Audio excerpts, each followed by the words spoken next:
दोस्तों नमस्कार, मैं हूं सत्येंद्र श्रीवास्तव। दिल्ली सहारा के यूट्यूब मंच में आपका हार्दिक स्वागत है। दोस्तों, राष्ट्रीय स्वयंसेवक संघ यानी कि आरएसएस कुछ बुनियादी मसलों में अब वो फंस चुका है।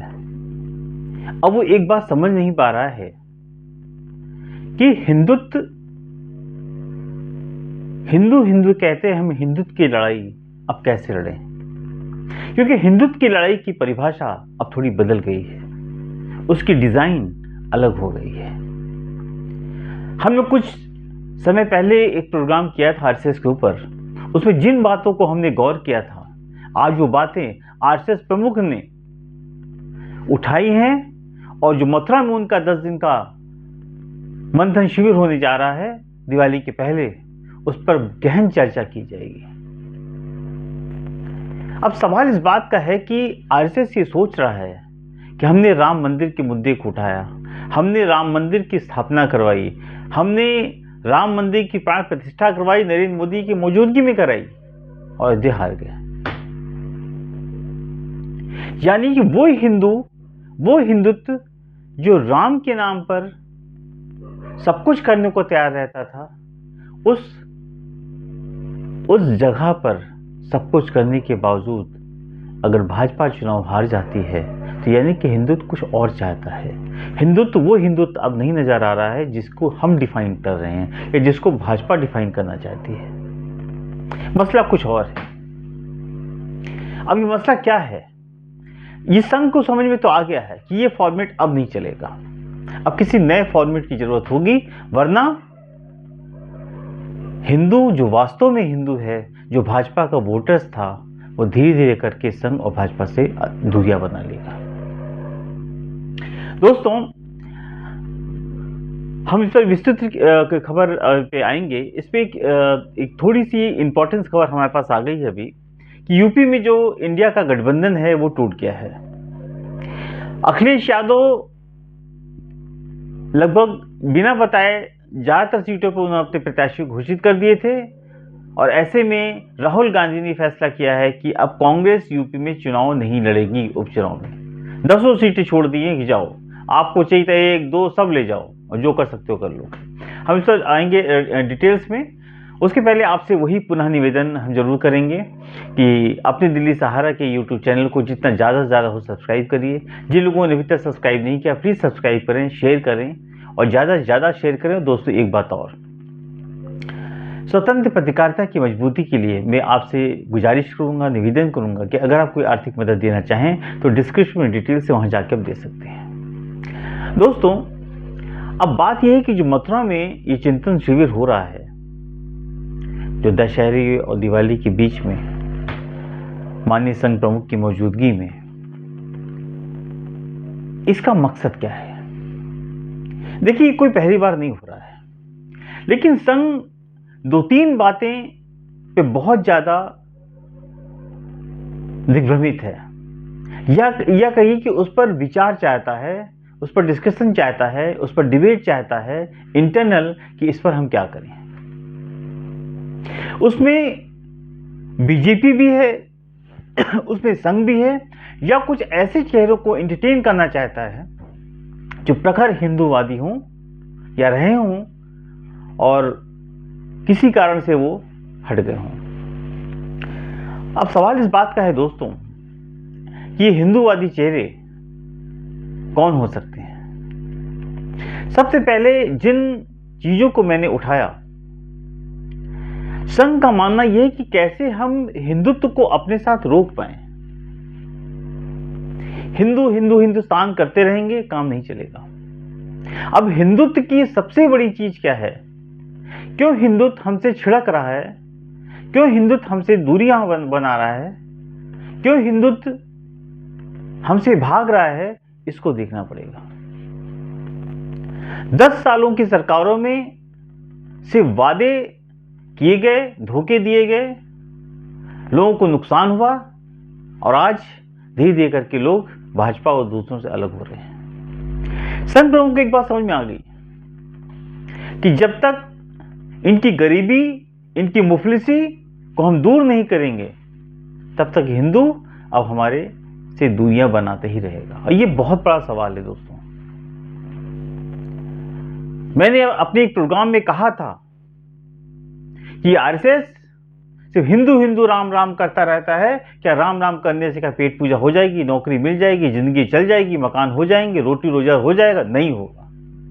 क्योंकि आरएसएस का तो पेट भर जाता है, भाजपा का पेट भर जाता है, लाखों करोड़ों अरबों पैसे गिरते रहते हैं, मंत्री संतरी नेता एमएलए पार्षद सबके करोड़ों के बजट हैं। उस गरीब हिंदू से पूछो जिसके वोट की राजनीति तुम करते हो, और उसके खाने की सब्जियां, उसकी थाली से दाल गायब है। इस भीषण महंगाई के अंदर क्या आरएसएस का कोई फर्ज नहीं है कि मोदी सरकार से पूछे कि तुम हिंदुओं का वोट कैसे लोगे? आज वो गरीब हिंदू, ना उसके थाली में सब्जी है, ना उसके थाली में दाल है। आज ये बात संघ को समझ में आ गई है। हम अपने व्यूअर्स को इस बात के लिए बधाई देंगे दोस्तों। आज संघ ने कहा है कि अब हमें हिंदुत्व की बात करते करते उसकी मुफलिसी, उसकी गरीबी को भी दूर करने के बारे में सोचना पड़ेगा, वरना हिंदू हमारे पास से दूर होता जाएगा। काश मोदी जी भी इसको कुछ पहले समझ चुके होते तो आज अयोध्या बद्रीनाथ सब उनके पास होता। लेकिन इनके दिमाग इतने उड़ चुके हैं, जमीन पे पैर है ही नहीं है। वो जानते कि नहीं, जो हमने कहा वो मिला, सब कुछ हमारा है, सब कुछ हमारे इशारे पे नाच रहा है। कोई बात नहीं, वक्त हर हिसाब का हिसाब करता है, और वक्त जब हिसाब करने बैठता है तो दोस्तों, तो ऐसे अयोध्या टाटा बाय बाय हो जाता है। फिर आप घिसते रहिए, आत्मंथन करते रहिए, चिंतन शिविर बनाते रहिए। अब सवाल दोस्तों यहाँ पे यह है दोस्तों कि सबसे पहली चीज तो सबको ये समझ में आ गया कि इनकी मुफलिसी, इनकी गरीबी, इनकी जो जरूरतें हैं वो पूरी होनी बहुत जरूरी है। दूसरा संघ ने देखा कि ये अब इससे काम नहीं चलेगा कि भाजपा का अध्यक्ष बना दो, नया अध्यक्ष बना दो। नहीं, उसका मानना है कि अब अध्यक्ष बनने का मतलब क्या है? अध्यक्ष बनने का मतलब कि अध्यक्ष संगठन सरकार, मतलब संगठन और सरकार से अलग उसका रुतबा हो, उसकी चेहरे की चमक ऐसी हो, उसका खुद की आइडेंटिटी इतनी बड़ी हो जो हिंदुत्व उससे जुड़ते चले जाएं, और वो अध्यक्ष एक गरिमा में पोस्ट को वो इतनी गरिमा में बना दे कि उसके बाद सरकार और संगठन के लोग उससे प्रेरित होकर हिंदू ही हिंदुस्तान करते रहे। ये सोच अब बदली है आरएसएस से। अब आरएसएस के दिमाग में संजय जोशी तो चल ही रहे थे, दो नाम आगे और बढ़ गए कि यूपी का चीफ मिनिस्टर तो कोई भी बन जाएगा, लेकिन Yogi Adityanath Hindu brand fire leader, ये ऐसा व्यक्ति है, ये एक ऐसा व्यक्तित्व है कि इसको भी अध्यक्ष हम बनाते हैं तो निश्चित रूप से ये हिंदुओं को जोड़ने में, हिंदू के पद की गरिमा को जोड़ने में बहुत ही कामयाब होगा। भले ही दिल्ली उसके खिलाफ हो, दिल्ली ना चाहती हो, इससे अब नहीं चलेगा काम। अब तो संघ जो चाहेगा वो होगा, और बता के होगा कि ऐसा ही होने जा रहा है, क्योंकि योगी आदित्यनाथ के अंदर वो क्षमता है कि हिंदू वोटर्स को अपने फेवर में कर सके। अब जो तीसरा नाम आया दोस्तों, वो नाम संजय जोशी की तरह मोदी पीड़ित नाम है। बहुत ही धाकड़ हिंदू ब्रांड नेता, फायर ब्रांड नेता, आपने नाम सुना होगा, प्रवीण तोगड़िया। अखिल भारतीय विश्व हिंदू परिषद। लेकिन बीच में क्या हुआ दोस्तों कि गुजरात के ही व्यक्ति, कहा जाता है कि एक म्यान में एक ही तलवार रह सकती है, उसी गुजरात में काम करने वाले जो है, अगर दूसरे से संजय जोशी के साथ अगर कुछ हुआ तो प्रवीण तोगड़िया को भी विश्व हिंदू परिषद से बाहर का रास्ता दिखा दिया। लेकिन तोगड़िया ने एक बात साफ कर दी थी कि हम कुछ छोड़ेंगे नहीं, और हम किसी के हाथे बिकेंगे नहीं, हम गिरेंगे नहीं, हम झुकेंगे नहीं। और प्रवीण तोगड़िया ने अपना अलग संगठन बनाया, और आज उस संगठन की स्थिति यह है कि 5000 गांव में हनुमान चालीसा का पाठ होता रहता है। ये वही प्रवीण तोगड़िया है जिसने कि कहीं भी जब भी कोई ऐसे मामले फंसते हैं वहां पे हनुमान चालीसा का पाठ शुरू कर देते हैं। तो विश्व हिंदू परिषद, बजरंग दल, ऐसे संगठनों के साथ प्रवीण तोगड़िया ने जुड़ करके एक अपना इतिहास बना रखा है। आपने उसको किसी बहाने से अलग कर दिया, लेकिन उसने अपने अस्तित्व को जिंदा रखा, अपने वजूद को जिंदा रखा। आज उसके किसान मोर्चा, उसका अपना मजदूर मोर्चा, उसके अपने तमाम इतने संगठन है, महिला मोर्चा भी उसने बना रखा है, जो कि आरएसएस के अंदर नहीं होता है।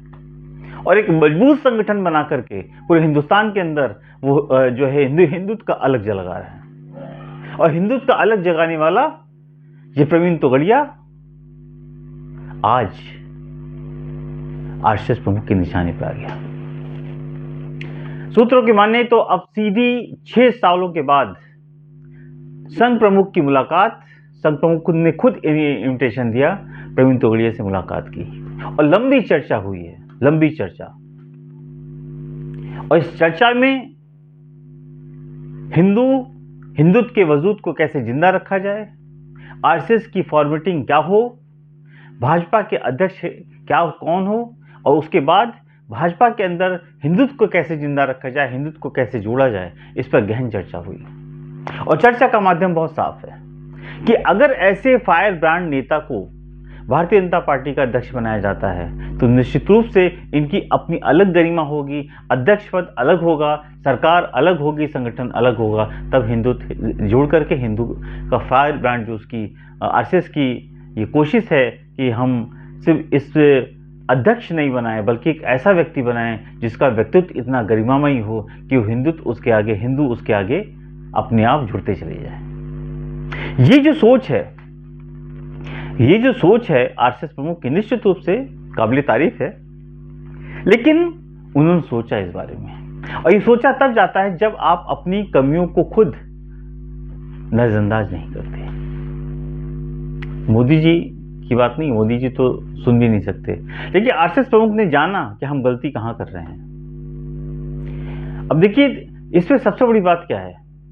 सबसे बड़ी बात क्या है कि विश्व हिंदू परिषद एक बहुत बड़ा संगठन है, अंतर्राष्ट्रीय संगठन है, और सिंघल साहब की मौत के बाद कहीं ना कहीं जो उनके अंतर्राष्ट्रीय अध्यक्ष थे अशोक सिंघल, काफ़ी ज़्यादा फर्क तो पड़ता ही है, इसमें कोई काफ़ी फर्क पड़ा, लेकिन फिर कुछ राजनीतिक ऐसी चालें चली गई जहाँ पे इन लोगों को काफ़ी हद तक अपने आप को अलग थलग रखना पड़ा। लेकिन होता वही है कि हीरा कहीं भी फेंक दोगे, चाहे कोयले की खान में फेंक दो, एक न एक दिन उसकी चमक सबको बता देगी कि असली हीरा कौन है। आज प्रवीण तोगड़िया के पास अगर आरएसएस प्रमुख गए हैं तो क्यों गए हैं? वो कहाँ है जिन लोगों ने उनको बाहर किया था संगठन के अंदर बैठे लोग? वो दीमक की तरह उनको चाट लो, उनका कोई नाम लेवा नहीं है, लेकिन प्रवीण तोगड़िया को ढूंढ के बाहर निकाल लिया गया। देखिए, सबसे बड़ी बात क्या है, क्योंकि संघ प्रमुख ये देख रहे हैं कि जब कोई स्वयंसेवक किसी आम आदमी के पास जाता है और उसको कहता है कि आप आरएसएस को ज्वाइन करो, आप संघ को ज्वाइन करो, तो ज्वाइन नहीं करता है। क्यों? उसकी तमाम समस्याएं हैं। वो कहता है हिंदुत्व हमें क्या दे देगा, नौकरी नहीं, पानी नहीं, बिजली नहीं है, महंगाई है, हम क्या करेंगे आरएसएस ज्वाइन करके? ये जो चीजें हैं वो कहीं ना कहीं आरएसएस प्रमुख को घर कर गई कि फिर हमारा तो कोई मामला, हम हिंदू करते हैं, हिंदू ही हमसे खुश नहीं है, हिंदू भूखा मर रहा है, तो हम क्या करेंगे? कौन सा हिंदुस्तान, कौन सा आरएसएस, कौन सा संघ? इस बात पर गौर किया है आरएसएस प्रमुख ने, और अगर इसको कायदे से गौर कर लिया गया तो एक बहुत बड़ा साहसिक कदम होगा संघ प्रमुख का। अब सवाल इस बात का है कि संघ की कोशिश यह है कि या तो योगी, या तोगड़िया, या संजय जोशी, इन तीनों में से, तीनों फायर ब्रांड नेता हैं, इनमें किसी एक को भारतीय जनता पार्टी का अगर अध्यक्ष बना दिया जाता है तो दोस्तों,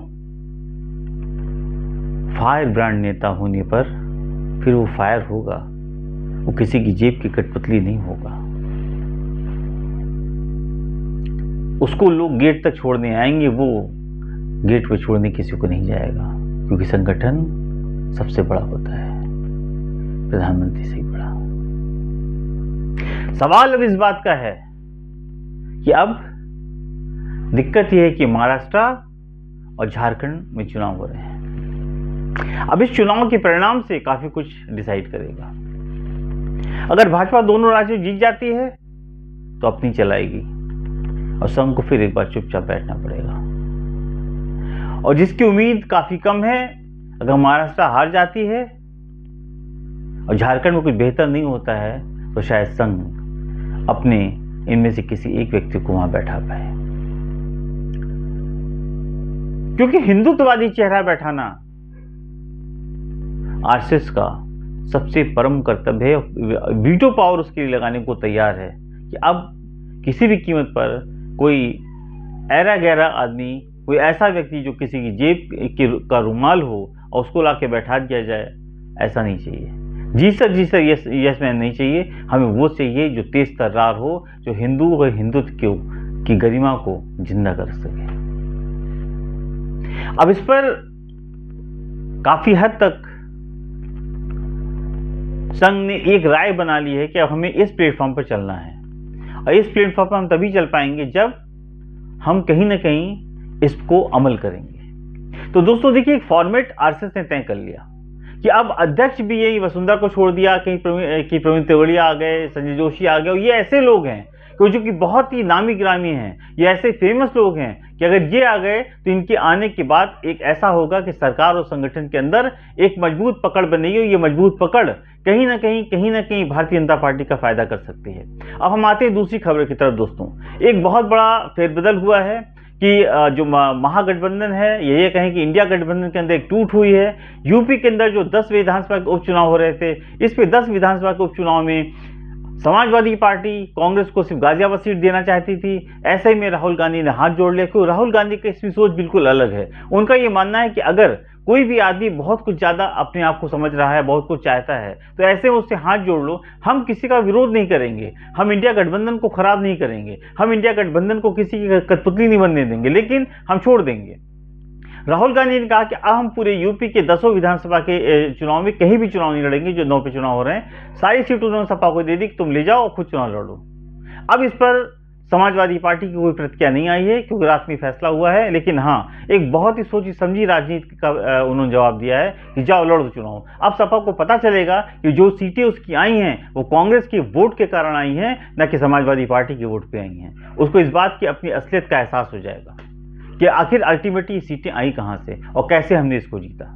दोस्तों, आपको आज का ये हमारा एनालिसिस कैसा लगा, हमें जरूर रिएक्ट करें, मैसेज में कमेंट्स करें। हम आपके मैसेज को हमेशा पढ़ते हैं और पढ़ करके कोशिश करते हैं उसका जवाब देने की। आपसे गुजारिश है कि इस पर अपने कमेंट जरूर करें, और उसके अलावा हम आपसे जरूर कहेंगे कि जिन लोगों ने अभी तक सब्सक्राइब नहीं किया है आपके दिल्ली सहारा के यूट्यूब चैनल को, प्लीज़ सब्सक्राइब करें और ज़्यादा से ज़्यादा शेयर करिए, जिससे कि आपकी बात, हम सब की जो मेहनत है वो दूर दूर तक लोगों तक पहुंचे। नमस्कार, मैं हूं सत्येंद्र श्रीवास्तव। कल फिर एक नए विषय के साथ आपके बीच में उपस्थित होऊंगा। नमस्कार।